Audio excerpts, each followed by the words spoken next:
Voltamos agora para o segundo bloco. Parte interessante, hein? Dr. Laurêncio fez uma pergunta que todo mundo gostaria de fazer.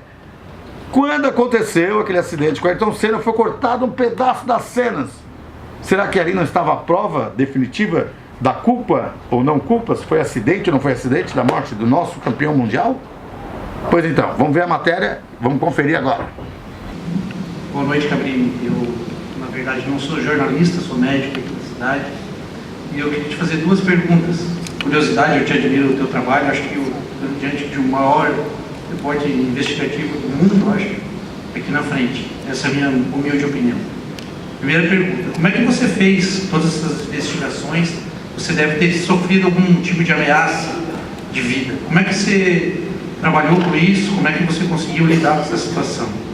E uma pergunta, uma curiosidade minha, é se você viu ou teve acesso ao vídeo da curva Tamburello do Senna, porque você fez uma investigação e a câmera é cortada no final. Eu sei que essa é uma dúvida minha e parabéns, boa noite.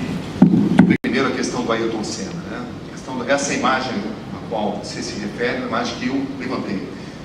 Num primeiro momento, o establishment da Fórmula 1 disse que não havia nenhuma imagem, que o acidente não tinha sido captado pelas câmeras. Até o momento em que eu fui conseguindo informações e gravando entrevistas, algumas pessoas não sabiam que estavam sendo gravadas, mas eu fui conseguindo provas de que existiam sim imagens. Até o momento em que eu apresentei tudo isso para o chefe da FOCA, o diretor da FOCA, o presidente da FOCA, o Bernie Eccleston, e ele, diante das evidências, não pôde mais negar. Ele falou, tá bom, você descobriu, você merece receber esse material, eu vou te passar a informação. Só que a imagem que ele me passou, essa imagem que o mundo conheceu, quando faltando uma fração de segundo do impacto com o muro, a imagem desaparece.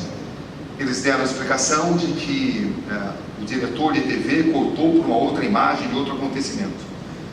Essa é uma informação totalmente inverossímil, não dá para se acreditar nisso. Afinal de contas, o acidente já tinha acontecido, faltava só um impacto no muro, a coluna de direção se rompia e a Fórmula 1, enquanto establishment, decidiu não revelar essas imagens. Eu obtive a confirmação de várias pessoas, inclusive diretores da Williams, que essa imagem existia, que mostrava claramente como a coluna de direção tinha se rompido.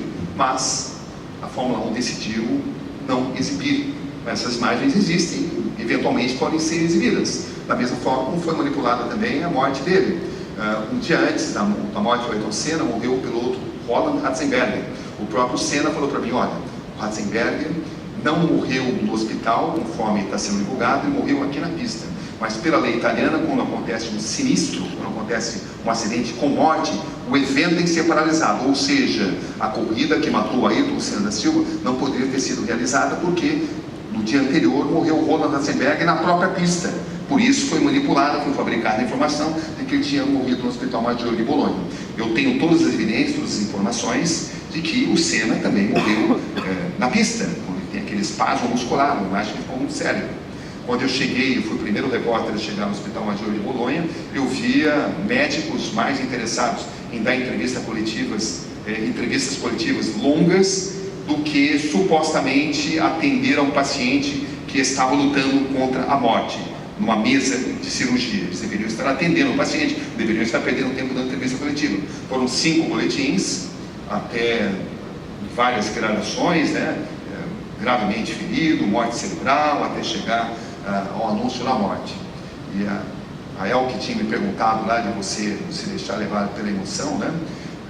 Isso foi um momento muito desafiador, porque eu tinha uma convivência muito grande com a Ayrton Senna, mas eu percebi e decidi para mim mesmo que naquele momento eu tinha a incumbência como se eu estivesse ligando para uma pessoa para dizer que o seu filho tinha falecido.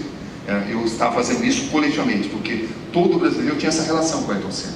Era como se fosse o irmão mais velho, o filho querido, enfim, uma pessoa muito próxima. Então, eu entendi que eu não podia perder a precisão da informação, mas ao mesmo tempo era preciso mostrar emoção, porque era a maneira de homenagear o que ele significou para o país. E às vezes as soluções mais simples são as melhores soluções. A frase que eu falei, morreu Ayrton Senna da Silva, uma notícia que a gente jamais gostaria de dar, uma frase simples, mas que quantificou muito bem o que a gente estava perdendo naquele momento. Quanto à sua pergunta de pressões, a gente recebe pressão diariamente. O jornalismo investigativo é igual a pressão. Eu sempre disse, sempre digo, repito, que denunciados não mandam flores. Quem você denuncia, quem você investiga, vai ameaçar não só você, como também a sua família, vai te processar, vai intimidar, vai fazer propostas indecentes, a sua dignidade vai ser testada em toda a sua extensão. E você vai poder definir para você mesmo o quanto você se renuncia à sua vida, o quanto você tem um idealismo em prol da profissão. Você vai medir o seu grau de comprometimento para com o jornalismo. Mas o jornalismo investigativo é igual a várias dificuldades, mas nenhuma empresa obriga o profissional a fazer jornalismo investigativo. Você faz porque você acredita no seu trabalho. Você faz porque acredita na importância que aquela informação tem para toda a sociedade. Então, enfim, eu já sofri situações difíceis, mas eu sempre consegui ter bem claro para minha consciência que eu gosto e eu dedico a minha vida a essa atividade. E eu quero saber de você qual é o perigo das fake news para a atual democracia do país. Nós, jornalistas da imprensa tradicional, cabe fornecer ao público consumidor aquilo que é verdadeiro, aquilo que é falso. Eu dizia que as redes sociais e a possibilidade das pessoas entrarem diretamente em rede de comunicação, em rede social e contestar o trabalho que a gente faz, isso democratiza a informação, mas produz essa doença dos nossos tempos, que é a proliferação de notícias falsas. Mas isso aumenta a nossa responsabilidade. Há 10 anos nós não tínhamos a incumbência de ficar distinguindo aquilo que era falso daquilo que era verdadeiro. Não passava pelo trabalho dos repórteres importantes distinguir isso. Hoje em dia é mais uma missão que nós temos: fornecer para o público uma informação fidedigna. À medida em que isso vai se proliferando, o próprio público consumidor de informação passa a ter consciência de que existe essa possibilidade das fake news. Da mesma forma que existem todas as evidências de que fake news influíram nas eleições americanas, que fake news produzem distorções das eleições brasileiras, existem algumas evidências disso também, mas existem antídotos. Cada época produz os seus antídotos às informações falsas. Isso é algo de ação e de reação.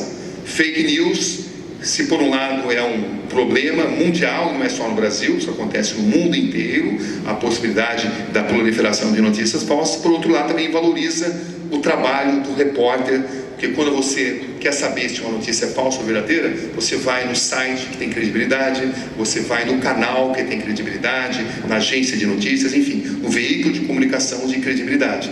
Demais, hein? Um dos melhores programas que eu fiz aqui na Unisul TV foi esse aí, da palestra do Roberto Cabrini. Gostei muito, foi um sonho, inclusive, para mim, que foi estudante de jornalismo, né? Um sonho conhecer um ícone desse. Dificilmente é uma oportunidade única. Aconteceu, né? A gente realiza sonhos. Mas chega de blá blá blá, vamos para o último bloco do programa e vamos conhecer os novos estúdios da Rádio da Família ali no bairro Oficinas. Ok, voltamos e o último